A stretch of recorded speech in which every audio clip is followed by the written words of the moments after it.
नमस्कार मंडळी, मयुरीज किचनमध्ये तुम्हा सर्वांचं खूप खूप स्वागत आहे। आज आपण बनवतोय फोडणीचा ब्रेड किंवा पावाचा शिरा किंवा ब्रेडचा उपमा, असं काहीही म्हणू शकतो याला। तर त्यासाठी आपण ब्रेड घ्यायचे, ब्रेडला तुकडे करून घ्यायचे। तुम्ही शिळे ब्रेडसुद्धा इथे वापरू शकता। तर ब्रेडचे ना व्यवस्थित तुकडे करून घ्यायचे, कारण का आपल्याला ह्याच तुकड्यांना फोडणी करून घ्यायची आहे। तर व्यवस्थित तुकडे करून झाल्यानंतर मी इथे 5 ते 6 ब्रेड वापरले आहेत तुकडे करण्यासाठी। त्यानंतर कढईमध्ये तेल घालायचं फोडणीसाठी। तेल गरम झाल्यावर त्यामध्ये कढीपत्त्याची पानं, एक हिरवी मिरची आणि थोडीशी मोहरी घालायची। फोडणी तडतडली की त्याच्यामध्ये कांदा घालायचा, एक बारीक चिरलेला, आणि त्याला मस्त फ्राय करून घ्यायचा। कांदा फ्राय झाल्यावरती त्यामध्ये थोडीशी हळद घालायची, त्याने छान रंग येतो आपल्या ब्रेडला। तर हळद घालून हे पुन्हा एकदा व्यवस्थित मिक्स करून घ्यायचं। छान मिक्स झाल्यावरती ह्याच्यामध्ये आपण घालणार आहोत जे तुकडे करून ठेवलेले ब्रेड आहेत ना, ते डायरेक्ट ह्याच्यामध्ये घालायचे आणि छान क्रिस्पी होईपर्यंत परतून घ्यायचे।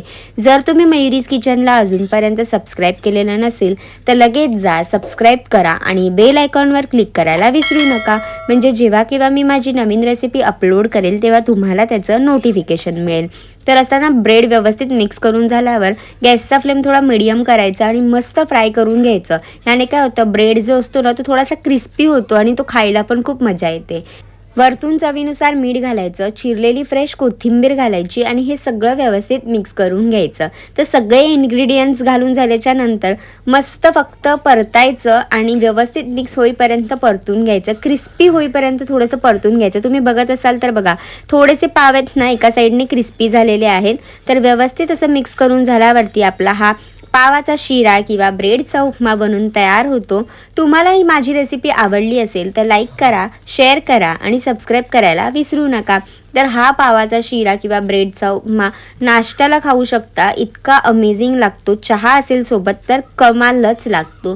तर ब्रेडचा उपमा बनून तयार झाला, मी आता एका प्लेटमध्ये ह्याला सर्व करून घेते। दिसायला सुद्धा हा खूप सुंदर लागतो, टेम्पटिंग असतो आणि हेल्दी खायचं आहे म्हणून आपण जास्त तेलाचा वापर न करता सुद्धा ह्याला बनवू शकतो। मस्त ब्रेडला छान फ्राय करून घ्यायचं, मग तयार होतो हा एकदम क्विक आणि इझी नाश्ता। तर इथे तयार झाला आहे, प्लेटमध्ये काढून घेते मी एका। सकाळी पटकन आपल्याला सुचत नसेल की आज नाश्ता काय बनवायचा, तर हे असं वेगळं काहीतरी तुम्ही बनवून खाऊ शकता। तर हा पदार्थ जो आहे तो महाराष्ट्रीयन घरांमध्ये बऱ्याचदा बनवला जातो आणि इझी पण आहे, क्विक पण आहे, म्हणून सगळ्या जणांना आवडतो। लहानांपासून मोठ्यांपर्यंत हा पदार्थ सगळ्यांनाच आवडू शकतो। तुम्ही लहान मुलांना हा पदार्थ टिफिनमध्ये सुद्धा देऊ शकता, इतका कमाल असतो। तुम्ही सॉससुद्धा वरतून घालून मुलांना देऊ शकता, मस्त लागतो। तुम्हाला माझी रेसिपी आवडली असेल ना तर तुम्ही सुद्धा ही रेसिपी नक्की ट्राय करा आणि मला कमेंटमध्ये कळवा। निरोगी खा, निरोगी राहा।